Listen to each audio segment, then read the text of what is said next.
When did you see someone fail as a teacher? My best friend Cole had been telling me for weeks that something was wrong in Mr. Frost's chemistry lab. Equipment breaking, fume hood malfunctioning, even a small fire once. But the principal's only response had been, Mr. Frost has tenure and 30 years experience. Well, last Thursday during lunch, Cole wanted to get ahead on the lab for next period. It was just him and his chemistry partner. There's been an accident in the lab. Cole is trapped under the storage shelf and there's some kind of chemical leak. His skin is burning. We can't get him out. I felt my entire body go cold. Those shelves weighed hundreds of pounds loaded with equipment. Where's Mr. Frost? I asked, already running toward the lab. He's in the teacher's lounge. It's his lunch break. My legs were pumping as I sprinted down the hall. Mr. Frost always spent his lunch period in the lounge. He made a huge show during faculty meetings about needing his contractual lunch hour without students. I burst into the teacher's lounge. He was watching videos on his phone with headphones on. Mr. Frost! Cole is trapped. There's a chemical spill burning him. You need to come now. Holy crap! The Kraken just made the playoffs, he responded. A student is dying, I screamed. You need to get the neutralizer! He pulled out one earbud. The game commentary was blasting. What's this about? Cole. Trapped. Chemicals. Why are students in my lab during lunch? They were getting ahead. Then it's their fault for being there unsupervised. I grabbed his arm, trying to pull him up. His skin is melting. I'm going to call 911. You're the only one who knows what to use. Don't be dramatic. It's probably just vinegar. They don't use vinegar in AP Chem. You know this. Only you have the safety equipment and know the neutralizing agents. I'm on my lunch break. Union rules. Give me 20 minutes. Another student texted me a photo at 12:15. Cole pinned on the floor, his arm covered in white foam, blisters spreading up his neck. The text said, he's not responding anymore. Can barely breathe. I ran back to Mr. Frost, tears streaming. He's unconscious. Unconscious. Get up. Stop overreacting. And stop interrupting. You made me miss that power play. That would have tied the game. Now we're down by 2 because you're panicking. I left and called 911, explaining everything through sobs. They said they'd come immediately, but confirmed what I already feared. They couldn't move him without knowing what chemicals were involved. When the paramedics arrived at 12:20 p.m., Cole was still trapped. The EMT looked terrified. We need to know exactly what spilled. We can't treat this blind. Mr. Frost knows. He's coming. But he wasn't. Not for another 38 minutes. I tried calling the principal's office. My best friend is dying. Mr. Frost is in the teacher's lounge watching hockey. He has the chemical inventory. Please make him help. Teachers are entitled to their lunch break. I can't force him to work off the clock. It's not about work. A child is dying. I'll send him an email. The fire department arrived. I begged them to call him, thinking first responders would get through. The fire chief tried. Sir, your student is in respiratory distress. Multiple organ systems are being compromised. I heard his response through the phone. It's my lunch hour. I'll assess the situation when my break ends.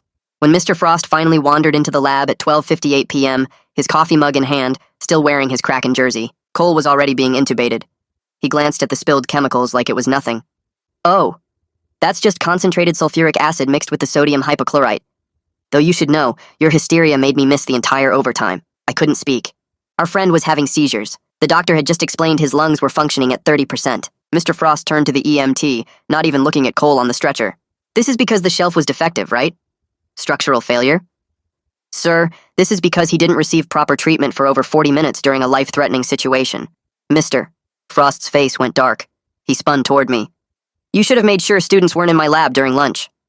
What kind of friend lets someone work with chemicals unsupervised? The safety protocols were your job. The inventory was at your desk. Don't you dare blame this on me. Students aren't allowed in labs during lunch. You chose to break the rules. If you'd followed policy, this wouldn't have happened. The doctor interrupted to explain Cole would need a ventilator indefinitely, possibly forever. We had no idea if he was ever going to breathe on his own again. Mr. Frost pulled out his gradebook and started writing. I need to document this violation. 2 days later, I was with Cole in the emergency room, and Mr.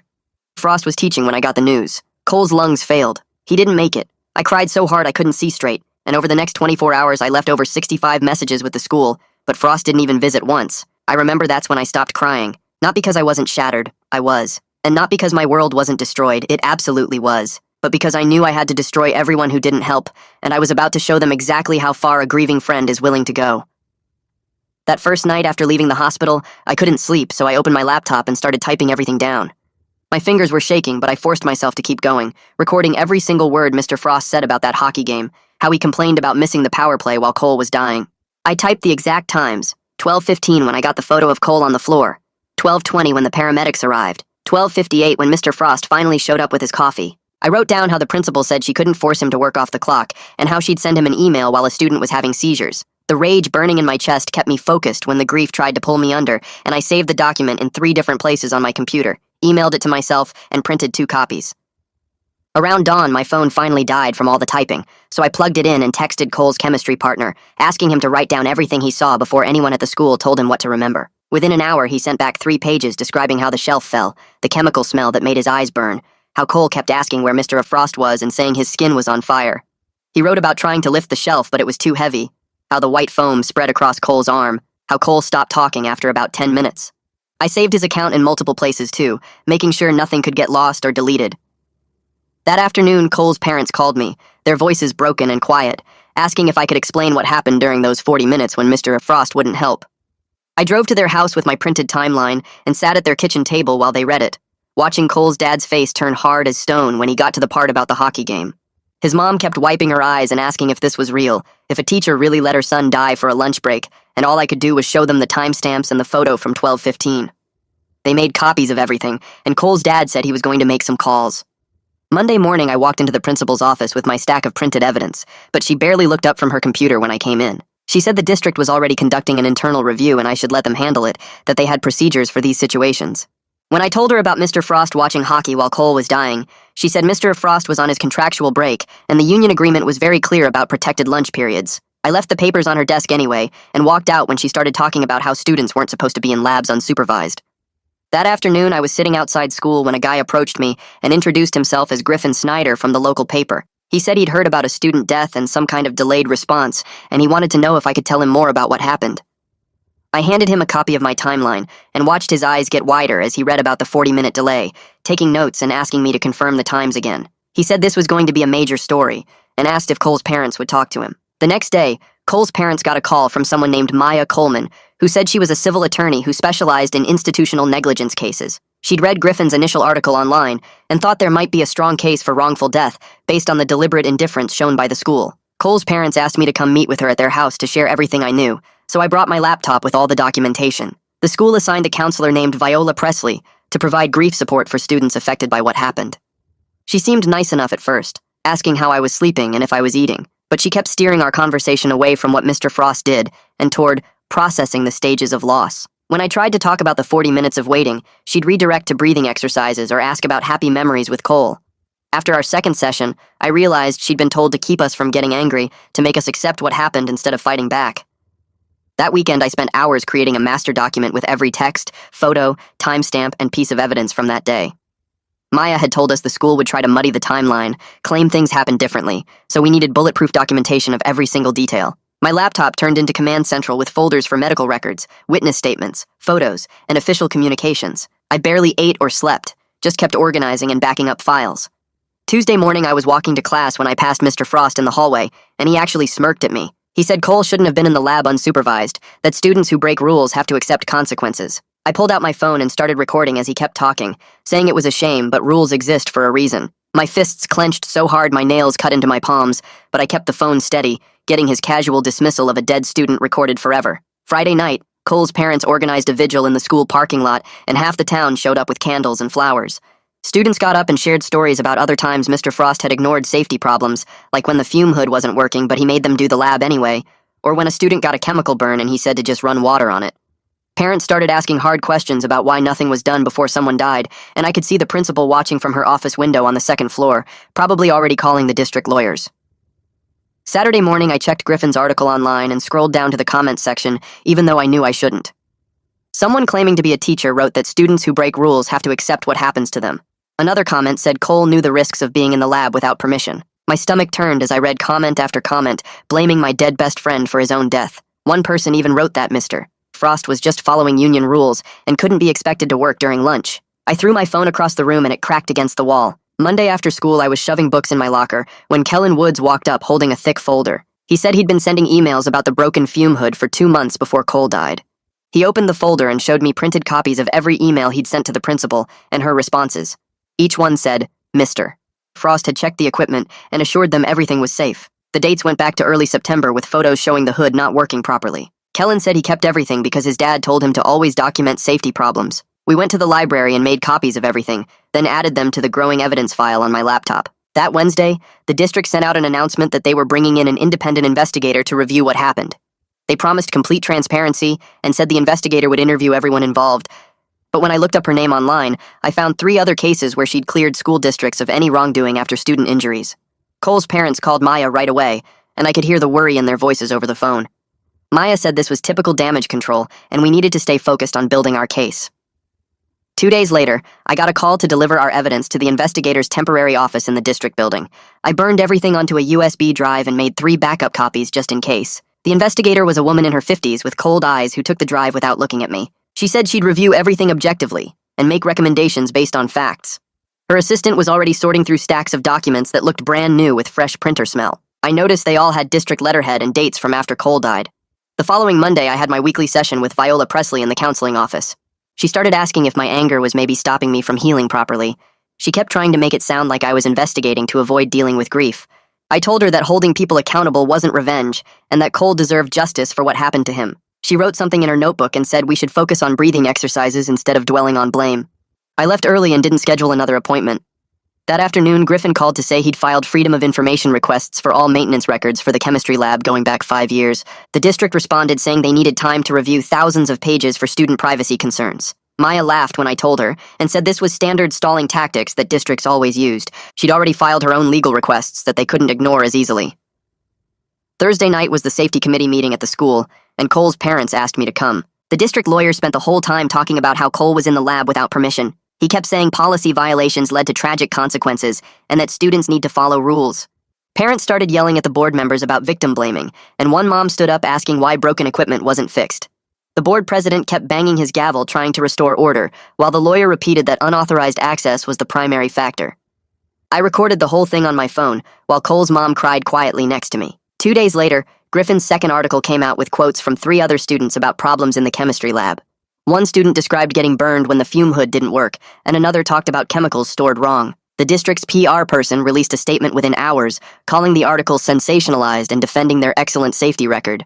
The online comments exploded with angry parents demanding answers and calling for Mr. Frost to be fired. Some teachers started defending him, saying he was scapegoated for a tragic accident. The fighting in the comments got so bad the newspaper had to turn them off. That Monday morning, Maya officially filed a notice of claim against the district, which was the first legal step for the wrongful death lawsuit. The document was 40 pages detailing Mr. Frost's deliberate indifference and the administration's failure to fix known hazards. It listed every safety violation and included the timeline showing Mr. Frost refused to help for 40 minutes while Cole was dying. The district had 60 days to respond, and Maya said they'd probably offer a small settlement with a gag order. Cole's parents said they wanted the truth public more than they wanted money. Wednesday afternoon, I got called to the principal's office where she sat behind her big desk looking serious. She suggested I might face disciplinary action for being in the chemistry lab area during lunch that day. She said my presence contributed to the chaos and made the situation worse. She pushed a paper across the desk for me to sign, acknowledging I'd violated school policy by being in a restricted area. I stood up and walked out without signing anything or saying a word. She called after me that this conversation wasn't over, but I kept walking down the hall. My phone was buzzing before I even made it to my locker, and when I checked it, there were already texts from 6 different people asking if I was getting suspended. The rumor mill at our school worked faster than the internet, and by the end of the day, everyone knew the principal had tried to make me sign something admitting fault. That's when Kellen Wood sent me a message saying students were starting a petition demanding Mr. Frost be suspended while they investigated what happened. He'd already gotten 50 names in just 2 hours and said parents were asking to sign it too. I watched the Google Doc he shared, and the signatures kept climbing every time I refreshed the page. By Friday morning, we had over 300 names, and someone's mom had printed copies to put at local businesses. The coffee shop downtown had a stack next to the register, and I saw people signing while waiting for their drinks. Saturday afternoon, the count passed 800 with students, parents, and even some teachers adding their names. The school board released a statement Monday morning saying they couldn't comment on personnel matters during an ongoing investigation, but we kept collecting signatures anyway. That same Monday afternoon, I got called to the district office where the investigator was set up in a conference room with a court reporter typing on one of those small machines. She asked me the same questions over and over for 3 hours, always coming back to why Cole was in the lab during lunch. I kept giving her the timeline with all the timestamps, but she barely asked about the 40 minutes Mr. Frost refused to help. The court reporter typed everything, while the investigator kept pushing me to admit Cole broke school rules by being there. I stuck to the facts about Mr. Frost watching hockey while Cole was dying, but she seemed more interested in documenting policy violations than the actual death. When I finally left that interview, my hands were shaking from holding back everything I wanted to scream at her. Viola found me in the parking lot and suggested we meet at her office to talk about managing what she called my completely justified anger. We spent 2 hours making lists of specific goals like getting safety protocols changed and holding people accountable and making sure this never happened to another student. She helped me see that having clear targets for my energy was better than just being mad at everything. Writing down each goal and the steps to reach them made me feel less like I was drowning in rage and more like I had a map to follow. Griffin called me Wednesday night saying his Freedom of Information request had finally come through with something big. The maintenance department had tickets showing the fume hood in Mr. Frost's lab was reported broken 6 different times over 2 months. Every single ticket was marked resolved, but there was no documentation of any actual repair work being done. Maya said this was exactly the kind of evidence she needed to show the school knew about the danger and ignored it. 3 more students reached out to me that week with their own stories about Mr. Frost dismissing safety problems. One girl showed me photos of a chemical burn on her hand from last semester that Mr. Frost had called minor without even looking at it. Another student had emails where he'd reported a gas leak smell, and Mr. Frost replied saying it was probably just someone's lunch. Their parents started joining our group and demanding the school board take real action instead of hiding behind personnel policies. Griffin's source at the district sent him internal emails late Thursday night that made everything even worse. The administrators had been discussing the chemistry lab problems in writing for months, but decided fixing the equipment wasn't in the budget this year. One email specifically said they were counting on Mr.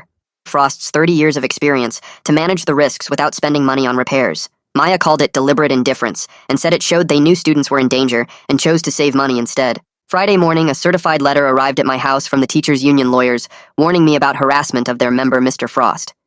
They said my campaign was creating a hostile work environment, and if I didn't stop immediately, they would pursue legal action. Maya actually laughed when I showed it to her and said threatening letters from the union just proved we were getting to them. She put it in our evidence folder with everything else we'd collected.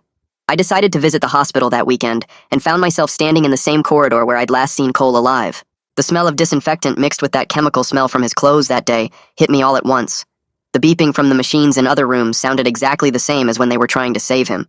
But standing there didn't just hurt anymore, because now I had a plan and evidence and people helping me fight. The school board meeting that Tuesday was the first one since Cole died, and they gave us 3 minutes each for public comment. Parent after parent stood up describing safety problems their kids had reported that got ignored. One mom said her daughter had been telling her about broken equipment for a year, but she thought the school would handle it. The board president kept checking his watch and cutting people off right at 3 minutes, even when they were mid-sentence about dead students.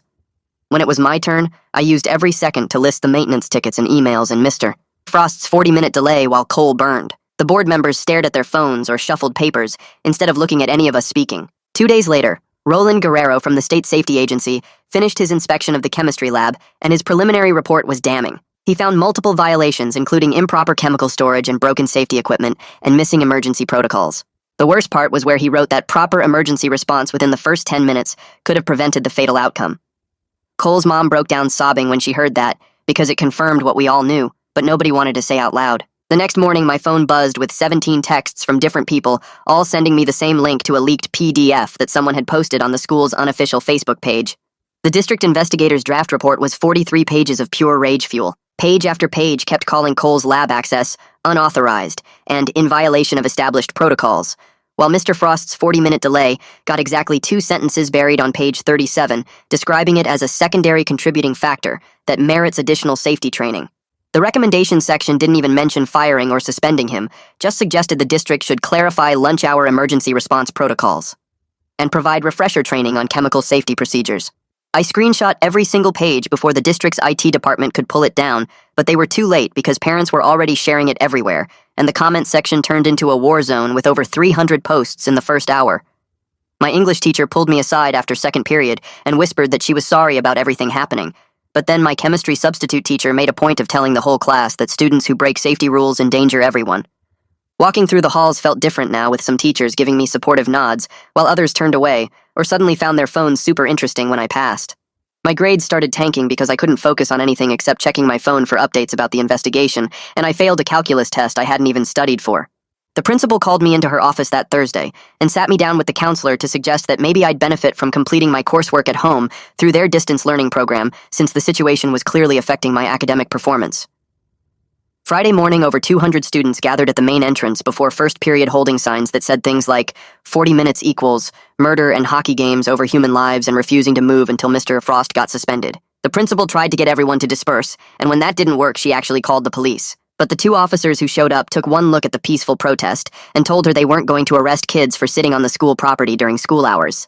The local news crew that someone had tipped off got amazing footage of Mr. Frost trying to sneak out the back loading dock while students chanted "Justice for Cole" loud enough to hear 3 blocks away. That weekend, an envelope with no return address showed up at my house containing photocopied newspaper clippings from 8 years ago about a student at Mr. Frost's previous school who got severe burns during a lab accident, and a sticky note that just said "pattern of negligence" in block letters. I wanted to dig into this so bad, but when I showed Maya, she immediately shut it down, saying unverified rumors and anonymous tips would give the defense ammunition to claim we were on a witch hunt. She made me promise to stick to the documented facts we could prove in court and not chase shadows that might blow up our solid case. Monday afternoon, Griffin called me excited because someone at the district office had given him security footage from the hallway camera that partially showed the corridor outside the chemistry lab on the day Cole died. The timestamp at 12:57:23 showed Mr. Frost walking slowly down the hall, holding his coffee mug with absolutely zero urgency in his movements, while at that exact moment, Cole was dying 30 feet away. The footage only showed him from behind for about 4 seconds before he turned the corner, but those 4 seconds confirmed our timeline perfectly that he didn't reach the lab until 12:58. The district's lawyer immediately sent out a statement claiming the footage might be corrupted, and the timestamps could be unreliable due to a system malfunction they just discovered. 2 days later, a certified letter arrived from Mr. Frost's personal lawyer, threatening to seek a restraining order against me if I continued what they called my campaign of harassment and stalking against their client. Maya actually laughed out loud when she read it, and fired back her own letter stating that documenting public statements and filing legitimate complaints through proper channels doesn't constitute stalking under any legal definition. She did warn me to avoid any direct contact with Mr. Frost going forward, since even an accidental hallway encounter could be twisted into violating a potential restraining order. The state safety agency made everything more real when they announced that Friday that they were launching a formal investigation into the school's chemistry lab practices. And emergency response procedures with potential fines up to $500,000 and mandatory reforms that could shut down the science department. The district immediately sent out a press release promising their full cooperation while quietly hiring a team of expensive consultants from Seattle to help them prepare for the investigation. The fire chief, who had responded to Cole's emergency, decided he'd had enough of the district's spin and wrote a public letter to the newspaper describing exactly what happened that day, including how he personally begged Mr. Frost over the phone to provide the chemical information while Cole's organs were failing. His exact words were, "I've been a first responder for 23 years, and I've never encountered such callous disregard for human life," which carried serious weight since everyone in town respected him. The district investigator called me back for a second interview, but this time her whole tone felt different as she asked detailed questions about the maintenance tickets we'd found and the emails showing administrators knew about the safety problems. Her questions suggested she'd been ordered to dig deeper because the district's narrative was falling apart under all the public scrutiny and media attention. After the interview, Cole's parents got a private call from one of the school board members who said he wanted to push for real accountability, but needed political cover to go against the superintendent and the union, so we should keep the pressure on through public comments and media coverage. It felt dirty playing politics with my best friend's death, but Cole's mom said we needed every ally we could get, even if their motives weren't pure, because the system was designed to protect itself, unless forced to change. 3 days later, I was sitting in Viola's office when a car backfired outside, and I jumped so hard I knocked over her coffee mug. She helped me clean it up while explaining that triggers were normal after trauma. We started meeting twice a week to work on what she called grounding techniques. She had me hold ice cubes when the rage got too strong, counting backwards from 100 by 7s to pull my brain out of the spiral. The smell of cleaning products made me sick now, reminding me of the lab. Even hearing hockey commentary on someone's phone sent me into a panic. Viola taught me to focus on 5 things I could see. 4 I could touch, 3 I could hear, 2 I could smell, 1 I could taste. It helped sometimes, but progress felt like crawling through mud. 2 weeks passed before the deposition happened. Maya had warned me Mr. Frost would try to make himself look good, but I wasn't ready for his smugness. The court reporter typed every word as he sat there in his best suit, admitting he knew exactly which chemicals had spilled. He said concentrated sulfuric acid mixed with sodium hypochlorite created chlorine gas. Maya asked if he knew this when the fire chief called.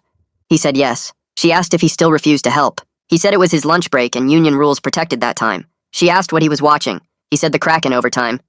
She asked if he watched the whole thing while Cole was dying. He said yes, they won in a shootout. His lawyer tried to object, but the damage was done. Everything was on the record now. That same afternoon, Griffin called me with huge news. His source at the district office had found an email the principal sent to the superintendent at 12:17 p.m. that day. The email said she'd send Frost a message about the emergency in the lab. She never sent it. The timestamp proved she knew Cole was dying and chose to write an email to her boss instead of running to get Frost herself. Griffin published it the next morning, and the comments section exploded with parents demanding her resignation. Someone I didn't know approached me after school that week, offering to hack the district's servers. They said they could find everything, all the hidden emails and deleted files. I was desperate enough to think about it for a whole day before calling Maya. She reminded me that any evidence we got illegally would destroy our whole case and could put me in jail. We had to stick to legal channels, even though it felt like fighting with our hands tied. The district's lawyers contacted Cole's parents the following Monday with a settlement offer. They wanted to pay $200,000 if the family signed a non-disclosure agreement. No admission of guilt, no public statements, just money to make it all go away. Cole's parents asked me to come over when they got the offer. His mom kept crying while his dad paced around their living room. They needed closure, but they also wanted everyone to know what happened. They asked for a week to think about it. Meanwhile, our coalition of parents, students, and community members met at the library to figure out our goals. Some people wanted Mr. Frost in jail, but Maya explained that criminal charges were almost impossible in cases like this. We focused on what we could actually achieve. We wanted new safety protocols with real teeth. We wanted proper equipment in every science room. We wanted consequences for the people responsible. We made lists and assigned tasks to everyone. 3 weeks later, the district investigator released her final report. She recommended Mr. Frost be placed on administrative leave pending retraining. She suggested new emergency protocols requiring immediate response no matter what. It felt like such a weak response for a dead student. The school board scheduled a vote for the next Thursday. We organized everyone to show up and speak during public comment. The meeting was packed with standing room only. The board voted 4-3 to place Mr. Frost on paid administrative leave. He'd still get his salary, but at least he was out of the classroom. The principal announced new emergency procedures that specifically said teachers had to respond immediately to any emergency, regardless of break times or union rules. It wasn't the firing we wanted, but it was something. Students decided to take safety into their own hands. They organized a forum and asked Roland to teach proper chemical handling and emergency procedures. The auditorium was completely full with kids taking notes and asking questions. We were doing what the school should have done years ago. Roland showed them how to identify different chemicals, what to do if there was a spill, how to use the eye wash stations that half of them didn't even know existed. He gave out his personal cell number and told students to call him directly if they ever felt unsafe in a lab. The state agency finally issued their preliminary citations 2 days before winter break. $50,000 in fines for safety violations, including improper chemical storage, inadequate ventilation, missing safety equipment, and failure to maintain emergency protocols. They required monthly inspections going forward and mandatory safety training for all science teachers. The district had 30 days to show they'd fixed everything or face bigger fines. They suddenly found money in the budget for new fume hoods, eye wash stations, chemical storage cabinets, and emergency shower stations. All the things Cole had been asking about for months before he died. 2 weeks after the new equipment got installed, I finally made myself walk down the science hallway. The chemistry lab door had yellow tape across it and a sign saying the room was closed for renovations. My chest got tight seeing that door, but my feet kept moving past it. The smell of chemicals was gone, replaced by fresh paint from the other classrooms getting updated safety stations. I stopped at my locker and grabbed my books for environmental science, the class I'd switched into after everything happened. The guidance counselor had helped me adjust my schedule and rewrite my college applications to reflect the change. She didn't ask why I couldn't stay in AP chemistry, and I didn't have to explain. Cole's parents called me that afternoon to say they were officially filing the civil lawsuit. Maya had prepared everything, and the complaint was now public record with every detail from that day laid out in legal language. The district's insurance company contacted them within hours, wanting to start settlement talks. I sat at my computer that night and started writing about Cole for the school paper. Not about the accident or the 40 minutes or Mr. Frost watching hockey. I wrote about how Cole used to make terrible chemistry puns during lunch and how he wanted to be a doctor who worked with kids. I wrote about his collection of vintage band t-shirts and how he'd wear them under his lab coat. I wrote about the time he stayed up all night helping me study for the SATs, even though he'd already taken them. The editor published it on the front page the next week. 3 months of lawyers going back and forth, and the district finally agreed to a settlement. Cole's parents got money for damages, but more importantly, the district had to implement new safety protocols and mandatory emergency response training for all staff. They also had to create a fund specifically for lab improvements and safety equipment. Cole's mom told me they accepted because protecting future students is what Cole would have wanted. The school board meeting where they formally adopted what they called the Cole Protocol was packed. Every seat was taken and people stood along the walls. The new rule required immediate response to any student emergency, no matter what time it was or whether teachers were on break. Union rules couldn't override student safety anymore. They also approved funding for new safety equipment in every science classroom and emergency stations with clear instructions posted everywhere. Board members kept saying it shouldn't have taken a student dying to make these changes, but at least they were finally happening. I heard from Griffin that Mr. Frost had submitted his retirement paperwork the day before the board meeting. He didn't want to face termination hearings, so he took early retirement instead. The principal got transferred to a desk job at the district office doing paperwork where she couldn't make decisions about student safety anymore. Neither of them faced criminal charges, even though some parents pushed for it. Their careers in education were done, though. The state agency released their final report 2 weeks before graduation. They confirmed systemic failures at every level and hit the district with the maximum fine they could issue. The district had to submit to quarterly inspections for the next 3 years, and other schools across the state started reviewing their own safety protocols because of our case. Roland sent me a copy of the report with a note saying Cole's death had sparked statewide changes. Cole's parents announced the memorial scholarship at what would have been his 19th birthday party. They'd use part of the settlement money to help students interested in chemistry and medicine pay for college. The first recipient was Cole's lab partner, who'd been with him during the accident. He was planning to study chemical safety engineering now, wanting to prevent what happened to Cole from happening to anyone else. Something good was finally coming from all this pain. Graduation day arrived, and the new principal asked everyone to observe a moment of silence for Cole. They'd set up an empty chair with a cap and gown where he would have sat with our class. When they called my name to speak as one of the student speakers, I looked at that empty chair and talked about Cole's life, not his death. I talked about his dreams and his terrible jokes, and how the changes made in his name would protect students for years to come. I talked about how he'd wanted to save lives as a doctor, and how in a way he was still saving lives through all the safety improvements. Parents were crying, and even some teachers wiped their eyes. After the ceremony, Cole's parents hugged me and said Cole would have been proud of what we'd accomplished. The district had changed, the state had taken notice, and students were safer because we didn't let them sweep his death under the rug. Mr. Frost was gone, the principal was gone, and the Cole protocol was permanent. We couldn't bring Cole back, but we'd made sure his death meant something. Standing there in my cap and gown, holding my diploma, I felt the weight of these past months starting to lift just a little. The anger was still there, but it had served its purpose. We'd fought, and we'd won the changes Cole deserved. Other students would work in safe labs with proper equipment, and teachers who couldn't ignore emergencies for hockey games. That empty chair would always hurt to see, but at least now it represented change, not just loss. Summer arrived, and my therapy sessions with Viola shifted from twice a week to just once a month. I'd walk into her office carrying less weight each time. The rage that used to burn through me every second now, just a steady ember I could control. She'd ask how I was managing the anger, and I'd tell her about the advocacy work I'd started, helping other schools review their safety protocols. The fury wasn't gone, but it had purpose now, pushing me to make real changes instead of just destroying things. Viola would nod and write in her notebook, telling me I'd shown more growth in these months than most people manage in years. I'd leave those sessions feeling like maybe I could actually build something from all this pain. 3 weeks before what would have been Cole's 19th birthday, his parents called and asked if I'd come to dinner that night. I showed up with flowers for his mom and found they'd made all of Cole's favorite foods, even the weird pasta salad he loved that nobody else could stand. We sat around their dining table looking through photo albums from when we were kids, pointing at pictures of Cole making dumb faces at the camera. His dad told stories about teaching Cole to ride a bike, and his mom laughed through tears remembering how he'd insisted on wearing his Halloween costume to the school every day for a week in 3rd grade. They thanked me for fighting when they couldn't even get out of bed some days, said they knew Cole would have done the same for me. I helped them clean up the dishes, and we stood in the kitchen crying and hugging, missing him but grateful we had each other. Griffin sent me a draft of his follow-up article the next morning, wanting my input before it went to print. He'd focused entirely on the positive changes, listing all the safety improvements at our school, and how districts across the state were adopting the Cole protocol. The article included quotes from other schools' administrators saying they'd reviewed their own procedures after hearing about our tragedy. He didn't rehash the scandal or blame anyone, just laid out the facts about how things had improved. When it published that Friday, the comments section filled with supportive messages instead of the usual angry arguments. Parents thanked us for making schools safer, and teachers said they'd pushed for better equipment in their own labs. After giving a presentation about lab safety at the district's Professional Development Day, Roland pulled me aside in the hallway. He spoke quietly, looking around to make sure nobody was listening, and thanked me for not giving up when everyone wanted to bury this. He said investigators like him see too many cases where families just accept the first explanation and never push for real answers. His acknowledgement hit harder than any official recognition because he'd seen everything, knew exactly how hard we'd fought and what we'd uncovered. He shook my hand and said Cole would be proud of what we'd accomplished. That weekend, I started packing all the evidence into bankers' boxes, organizing files by date and category.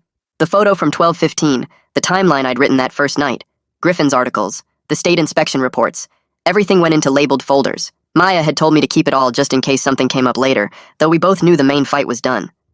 I sealed each box with packing tape and wrote COLE on the side in black marker. Stacking them in my closet felt like closing a chapter while keeping the book, ready if anyone ever needed to see what really happened. The anniversary of Cole's death came on a Thursday, and I drove to the school early that morning with a bouquet of white roses. They'd installed a memorial plaque outside the newly renovated chemistry lab, his name engraved in brass with the dates and "Forever in Our Hearts" underneath.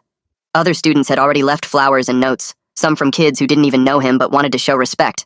I placed my roses next to the others and stood there reading the notes, messages about how the new safety equipment made them feel protected, how they thought about him during labs. The hallway where everything went wrong had transformed into something better, proof that his death led to real change.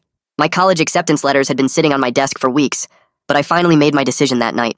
I'd gotten into the pre-med program Cole and I had planned to attend together, but looking at those forms just felt wrong. Instead, I accepted the offer from the State University's public policy program with a concentration in education safety reform. Cole had wanted to save lives as a doctor, and maybe I could save them a different way, making sure schools never chose bureaucracy over student safety again. My parents thought I was making a mistake giving up medicine, but this path felt right, like I was carrying forward what Cole started. 6 months after graduation, I stood in my dorm room unpacking the last box of books for my policy analysis class. The rage that used to crush my chest every morning had faded to something manageable. A dull ache instead of sharp pain. Cole was still gone, and that would never be okay, would never stop hurting, but his death had forced real changes that would protect kids for years. The Cole protocol was mandatory statewide now. Teachers couldn't ignore emergencies for any reason, and labs had proper safety equipment. I was scarred but not broken, changed forever but moving forward with purpose instead of just pain, carrying him with me in the work I'd do, rather than the anger I'd felt. That's where we'll wrap it up today. Thanks for spending a little time with me. I really do hope this story lifted your mood. Subscribe if you'd like to keep sharing more happy moments together.